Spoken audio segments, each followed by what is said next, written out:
we at Plimosa are a Title I school, and we are required to do many things, one of which is to have an annual meeting.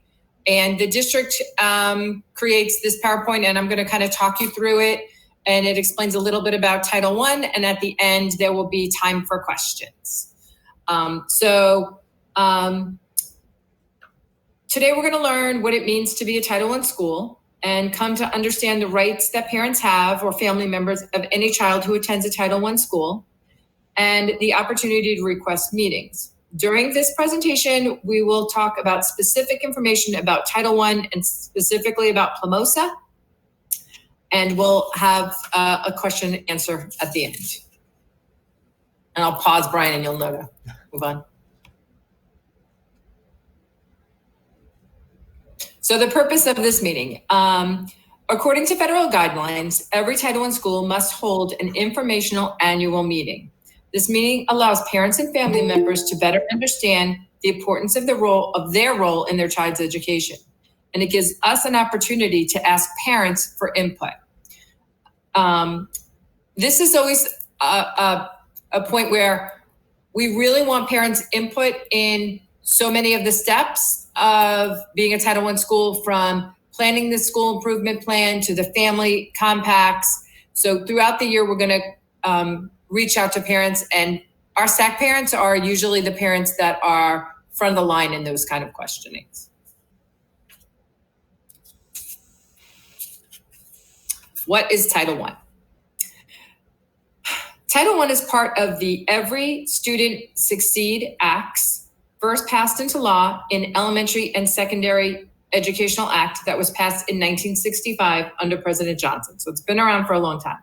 The intent of this law was, and still is, to provide federal funding to support schools with higher poverty rates to ensure that all students have the opportunity and resources to obtain a high quality education.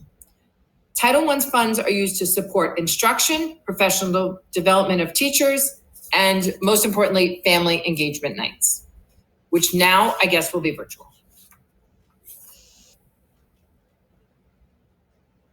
How does a school become eligible for Title I? Well, schools qualifying for Title I funding is based on the percentage of student eligibility for free and reduced lunch prices. Meals rather. This is why completing the lunch application is so important to so many of our families. We now do that online. Parents do not have to do it on paper and pencil. The more students we have eligible, the more funding the school will receive.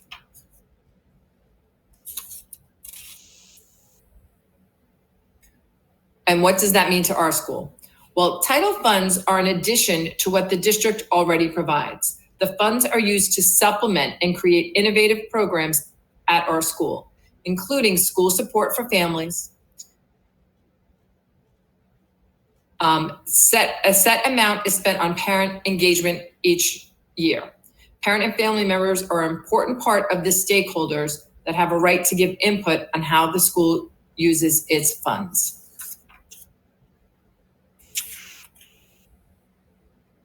Parents also have a right to be part of other decision-making commitments like the SAC and the PTA, and to request regular meetings. We will be sharing more about parents' rights and family engagement throughout this presentation.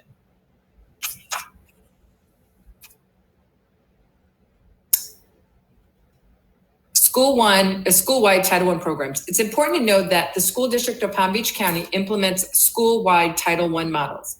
This means that all students, teachers, and parents and family members in a Title I school benefit from the funding and services. There's no delineation between who receives services and who doesn't. It is across the board.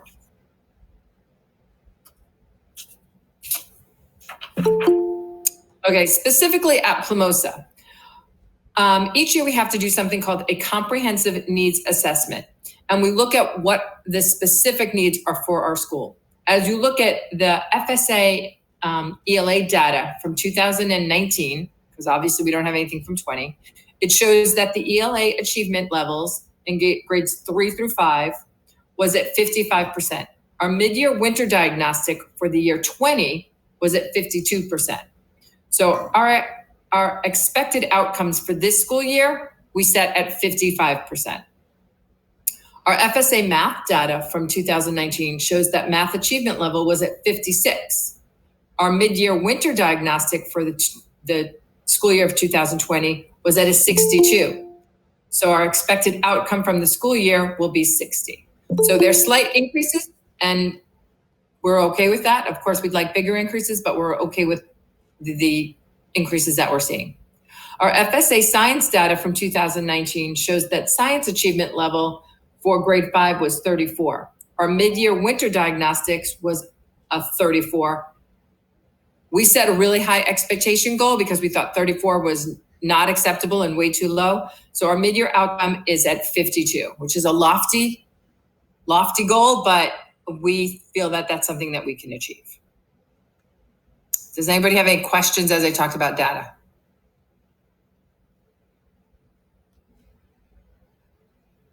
Okay. Some activities to support reaching our expected outcomes are purchasing new leveled libraries, resources for teachers to use in push-in and pull-out sessions with students in small instructional groups, tutorial programs, both in school and virtual, emailing parents literacy resources to support literacy at home, and providing parent training through family engagement nights, both real and virtual. We are going to continue to build on the students' non-academic skills through the use of our STAR citizenship. We also will continue to use counseling services and various outside agencies to help support our students and our families. We will continue to identify students with academic and behavior concerns and provide interventions in the multi-tiered system of support through our school-based team. And that is a group that we have here at Plumosa that meets on a regular basis with parents and students and teachers. Our goal is to educate the whole child. Plumosa participates in an extended day schedule for fine arts instruction. That's our extra 30 minutes a day. Our teachers and staff are committed to building college and career readiness with our students, with our AVID program. We are now actually an AVID certified transition school, which is very unique amongst elementary schools. And we are going to continue to grow our AVID program. We focused in 3rd, 4th, and 5th grade, and we're going to continue to grow it. This year's been a little bit different, of course, because of the virtual learning, but we're going to continue to encourage the primary students to participate in our AVID program. Our hope are that we can have a kindergarten roundup like we traditionally would have, where the kindergarten parents can come on campus and take a tour. Our incoming kindergartners were robbed of that event. They were not permitted to come on campus, but we do have hopes that that will change as we make our way through this year and hopefully through this pandemic. Our teachers at the school are lifelong learners. They participate in many professional development opportunities, both through district and outside organizations, and are encouraged to share those trainings with their peers when they return to campus. Plumosa School of the Arts strives to recruit and retain highly qualified educators. We have a very low turnover rate. The majority of our staff has taught at Plumosa for over 10 years. Providing various levels of support for our teachers is a key in helping retain them.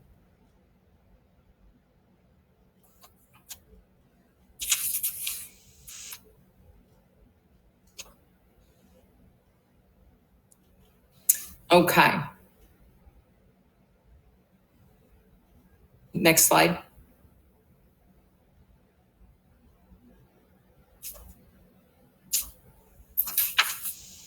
Hang on one second. I'm a little out of order with my slides. Hold on.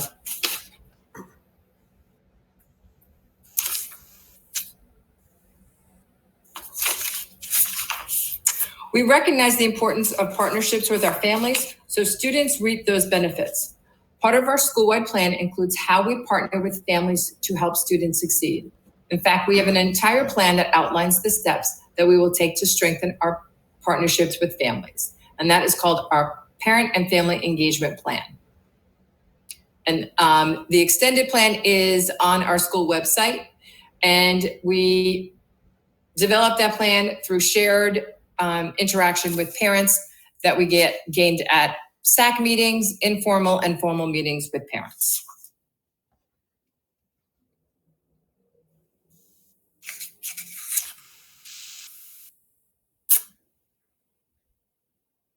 The plan describes how the school partners with community, volunteers, and business members to increase student achievement. It also outlines specific academic trainings designed for parents and family members to learn strategies that they can use at home and help their child master specific foundational skills. And again, that parent and family plan, which is called the PFEP, can be found on our school website. All right, back to recording. Okay. In alignment with the parent and family engagement plan, we have scheduled some parent nights. We pushed them to January, February, and March, and they're all going to have specific topics. One will be a parent academy, which we've done in the past that are very popular, and the parents really have enjoyed those in the past. February, we're going to have the FSA Rights Night, which is just a few weeks before the actual writing exam that our 4th and 5th graders take. And then in March, we're going to do a Family Avid Night. I guess all of this is going to be depending on what happens, whether we're allowed to have families on campus. If it cannot happen on campus, we will come up with some virtual alternatives, which I think we're all getting really good at.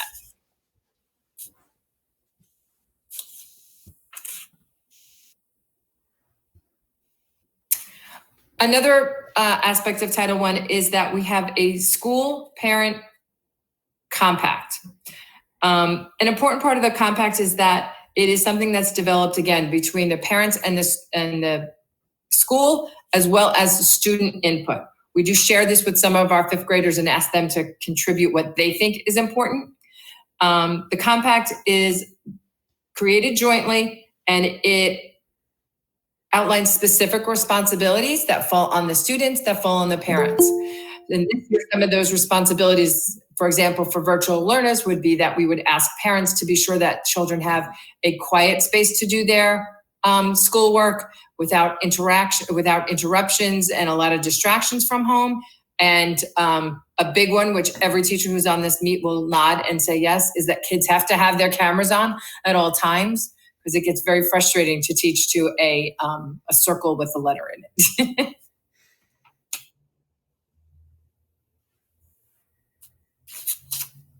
Our school family compact can also be found on our school website. And just to outline it a little bit, it includes the importance of our compact for learning is to recognize that students, to be successful in school, teachers, parents, and students must all work together to provide a productive learning environment.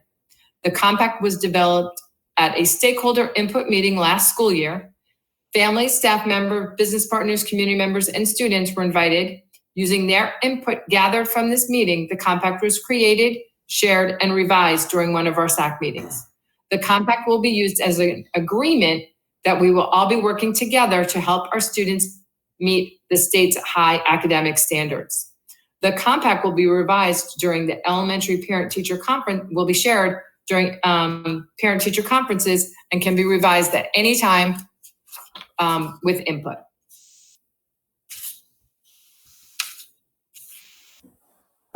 Parents' right to know. Another aspect of Title I is the transparency for parents. Title I schools must inform parents and family members of their rights. The parents and family members have rights to request information regarding their child's teacher and paraprofessionals' qualifications and their child's academic level and growth on state assessments. This just means that, again, transparency. If parents have any questions about their teacher's qualifications, such as what their levels of certification are, all of this can be shared. A parent just has to ask the school for that information, and we are obligated to share that with parents. Usually that's something that teachers go over with parents in curriculum nights or any of the parent-teacher meetings.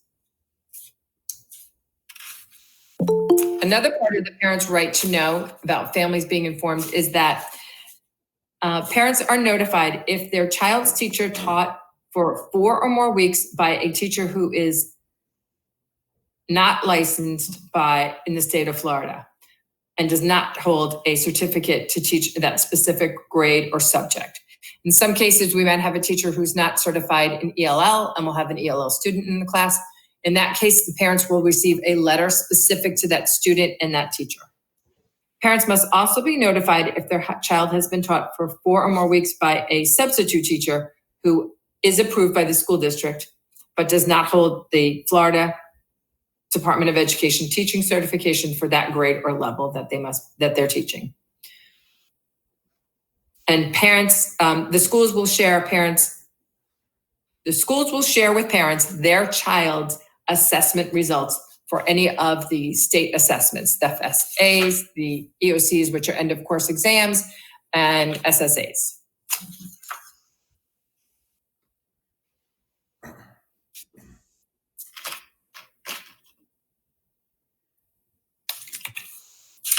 Part of Title I also covers migrant educational programs. If a parent or a guardian has ever had a migrant worker or their child moves with or joins the parents anytime, no matter where they work, no matter what the parent says, that child may be eligible for services provided by the migrant education program. Parent or guardians need to fill out an application or do an interview to qualify for the migrant education programs.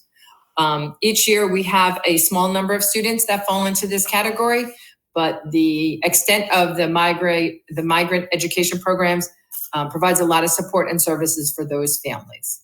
And it helps overcome some of the hurdles that our migrant students experience.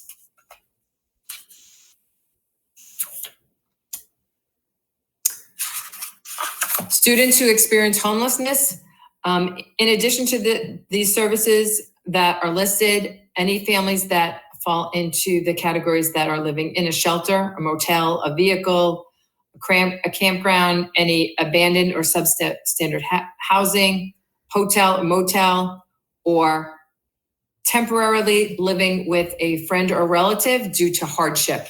And I think this year we've experienced with a lot of families that have lost their income. We find a lot of families have fallen into this particular category, and Title I provides support for those families. Parents are asked to do a survey and can be identified through the survey. Families can also be identified through teachers who have had conversations with families. They can connect them with the student homeless center so that they can get extra support.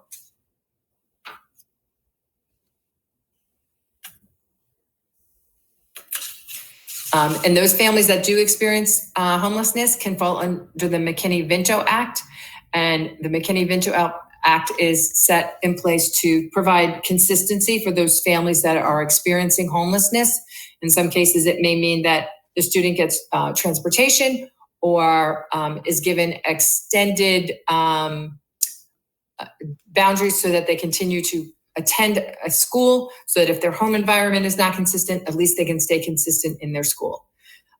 It also provides uniforms and meals to the families and assistance with getting into a more stable environment for the families to live in.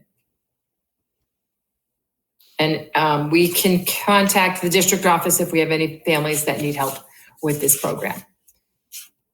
And parents, if you have know of anyone, you can call the school and we can contact those families or just refer them to us. All right, in conclusion, basically Title I is school-wide to help everyone. It provides us some extra funding. And one of the things that we do with the funding is we're able to purchase certain staff members. This particular school year, we were able to purchase a single school culture coordinator, an SII teacher, which is a reading resource teacher, and a 0.5 reading coach. All three of those positions are extremely valuable to our teachers and professional development. The SAI teacher works every day directly with students and uses a program called LLI that closes the gap for those students that are falling below level. And it's kind of like a safety net for many of our students. So we're really fortunate to have the funds to do that. Another big chunk of our funds goes toward tutoring. Again, tutoring is going to look a little bit different. In November, we're going to start to do some virtual tutoring, which we will give the students that are either brick and mortar or virtual students will be able to participate. It will all be virtual, but the students don't have to be virtual students to be part of the program. So that will be something new for us, doing an additional tutoring program through virtual school. I am hoping that once we get into beyond January and beyond, that we'll be able to do some Saturday school tutoring. And that has always been really successful. And the funds have always helped us pay for the teachers and supported that program. So that pretty much concludes our overview of Title I.